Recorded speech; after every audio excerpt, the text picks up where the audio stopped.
నిర్మల్ జిల్లా ఇథనాల్ పరిశ్రమ విషయంలో బీఆర్ఎస్ బ్లేమ్ గేమ్ బెడిసి కొట్టిందా? గత ప్రభుత్వంలోనే అనుమతులు ఇవ్వడం హస్తం పార్టీకి ఆయుధంగా మారిందా? ఫ్యాక్టరీ పనుల నిలిపివేత నిర్ణయంతో బీఆర్ఎస్ బీజేపీపై కాంగ్రెస్ పైచేయి సాధించిందా? ఇథనాల్ ఇష్యూ రాజకీయ రగడపై ప్రజల్లో ఎలాంటి చర్చ సాగుతోంది?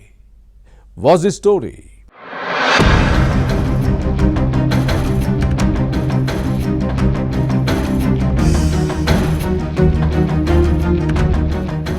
నిర్మల్ జిల్లా దిలావర్పూర్ గుండపల్లి మధ్య ఇథనాల్ ఫ్యాక్టరీ నిర్మాణంపై పెద్ద రాజకీయ రచ్చ జరిగింది. ప్రజారోగ్యంతో పాటు పర్యావరణాన్ని దెబ్బతీసే దీనికి వ్యతిరేకంగా ఉద్యమం ఊపందుకుంది. భూగర్భ జలాలు కాలకూట విషంగా మారతాయని గళం విప్పారు. గరళంగా మారే నీటితో పంటలు పండవని ఆందోళన వ్యక్తం చేశారు. కాలుష్యంతో శ్వాసకోశ సమస్యలు వస్తాయన్న టెన్షన్ పడ్డారు. నిరసనలు, ధర్నాలు, రాస్తారోకోలు, అరెస్టులతో నిర్మల్ జిల్లా హోరెత్తింది. జనాందోళనకు ముఖ్యమంత్రి రేవంత్ రెడ్డి నేతృత్వంలోని కాంగ్రెస్ సర్కార్ దిగిరాక తప్పలేదు. పనులను నిలిపివేయాలని ప్రైవేట్ సంస్థను ఆదేశించింది. దీంతో ఏడాది కాలంగా ఆందోళనతో అట్టుడిగిన గ్రామాల్లో ప్రశాంతత నెలకొంది. తమ మనోభావాలను అర్థం చేసుకున్న రాష్ట్ర ప్రభుత్వానికి కృతజ్ఞతలు చెప్పారు. సీఎం రేవంత్ రెడ్డి చిత్రపటానికి పాలాభిషేకం నిర్వహించారు. అదే సమయంలో ఫ్యాక్టరీ విషయంలో కాంగ్రెస్ బీఆర్ఎస్ల మధ్య రాజకీయ రగడ మాత్రం కొనసాగుతోంది. తప్పులను ఎత్తి చూపుతూ దుమ్మెత్తి పోసుకుంటున్నాయి. పరస్పర ఆరోపణలతో ఇథనాల్ వేడి ఇంకా రగులుతూనే ఉంది.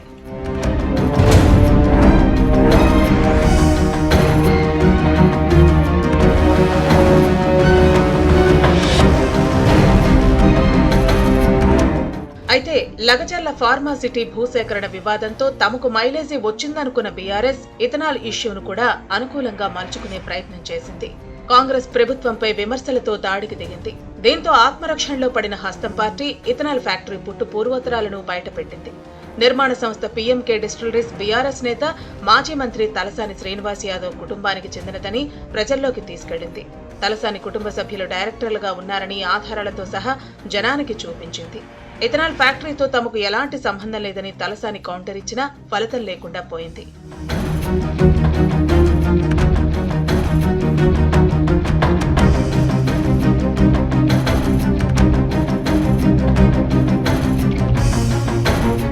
వాస్తవానికి బీఆర్ఎస్ హయాంలోనే దీనికి అనుమతులు వచ్చాయి. 2022 అక్టోబర్ 22న లెటర్ ఆఫ్ ఇండెంట్ జారీ చేసింది. ఏటా 600 లక్షల లీటర్ల ఇథనాల్ తో పాటు ఇతర ఉత్పత్తుల తయారీకి అనుమతినిచ్చింది. మంత్రివర్గ ఆమోదం లేకుండానే అత్యవసరం పేరిట ఆదేశాలు జారీ చేసింది. 2023 ఫిబ్రవరి 24న ఫ్యూయల్ ఇథనాల్ కు కేంద్ర ప్రభుత్వం అనుమతినిచ్చింది. 2023 జూన్ 15న నీటి కేటాయింపులు జరిగాయి. 2023 డిసెంబర్ 7కు ముందే టీఎస్ ఐపాస్ ద్వారా అనుమతులు ఇచ్చింది. ఈ విషయంలో కేంద్ర ప్రభుత్వాన్ని కూడా కంపెనీ తప్పుతో పట్టించింది. ఫ్యూయల్ ఇథనాల్ కు మాత్రమే కేంద్రం అనుమతులివ్వగా extra neutral alcohol, industrial spirits, absolute alcohol లాంటి అన్ని ఉత్పత్తులకు అప్పటి మంత్రివర్గం అనుమతి ఇచ్చింది. బీఆర్ఎస్ ప్రభుత్వం అనుమతులు ఇచ్చినప్పుడు మాజీ మంత్రి తలసాని కుమారుడు తలసాని సాయి కిరణ్ డైరెక్టర్ గా ఉన్నారన్నది కాంగ్రెస్ ఆరోపణ. ఈ విషయాలను బలంగా ప్రజల్లోకి తీసుకువెళ్లడంతో బీఆర్ఎస్ బ్లేమ్ గేమ్ బూమ్రాంగ్ అయిందన్న చర్చ సాగుతోంది.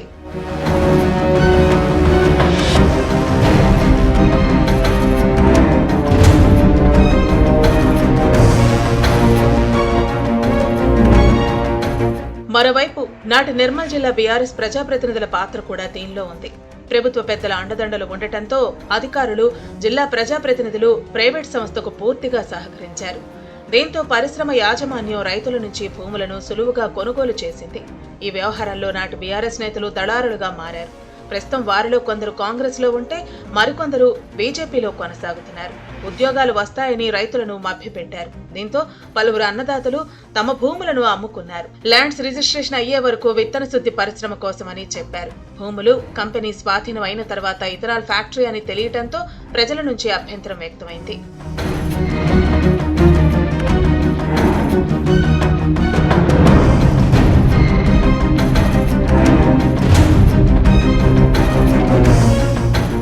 నాటి ప్రజాందోళనను బీఆర్ఎస్ ప్రభుత్వం పట్టించుకోలేదు సరికదా అణిచివేసింది. ఆ ప్రభావం అసెంబ్లీ ఎన్నికలపై పడింది. కారు పార్టీ నుంచి బరిలో దిగిన ఇంద్రకరణ్ రెడ్డి ఓడిపోయారు. తనను గెలిపిస్తే పరిశ్రమను మూసివేయిస్తానని హామీ ఇచ్చిన బీజేపీ అభ్యర్థి మహేశ్వర్ రెడ్డి నిర్మల్ ఎమ్మెల్యేగా గెలిచారు. అయితే కాంగ్రెస్ ప్రభుత్వం ఏర్పాటైన తర్వాత కథ మళ్లీ మొదటికొచ్చింది. యాజమాన్యం పనులు ప్రారంభించింది. దీంతో ప్రజలు మరోసారి ఉద్యమ బాట పట్టారు. ఆందోళన తీవ్ర రూపం దాల్చి శాంతి భద్రతల సమస్యకు దారితీసింది. ఇదే అదనుగా ప్రధాన ప్రతిపక్షం విమర్శల దాడి మొదలుపెట్టింది. అదను కోసం చూస్తున్న కాంగ్రెస్ ఎదురుదాడికి దిగింది. ఇథనాల్ పరిశ్రమ పనులను నిలిపివేయడంతో పాటు మొత్తం చిట్టా విప్పింది. దీంతో బీఆర్ఎస్ తో పాటు బీజేపీ నేతలకు ఈ వ్యవహారం మింగుడు పడని పరిణామంగా మారింది. ఇథనాల్ పరిశ్రమ ఏర్పాటు నిర్ణయం బీఆర్ఎస్ ప్రభుత్వానిదేనని కాంగ్రెస్ బలంగా ప్రజల్లోకి తీసుకెళ్లింది. తమ సర్కార్ను బద్నాం చేసే కుట్రను తిప్పికొట్టడంతో హస్తం పార్టీ సక్సెస్ అయింది. అదే సమయంలో బీఆర్ఎస్ బీజేపీ నేతలు వ్యవహరించిన తీరుపై అన్నదాతలు ఆగ్రహం వ్యక్తం చేస్తున్నారు. దీంతో కాంగ్రెస్ కు కొంత మైలేజ్ వచ్చింది. రాబోయే రోజుల్లో ఏం జరుగుతుందో చూడాలి.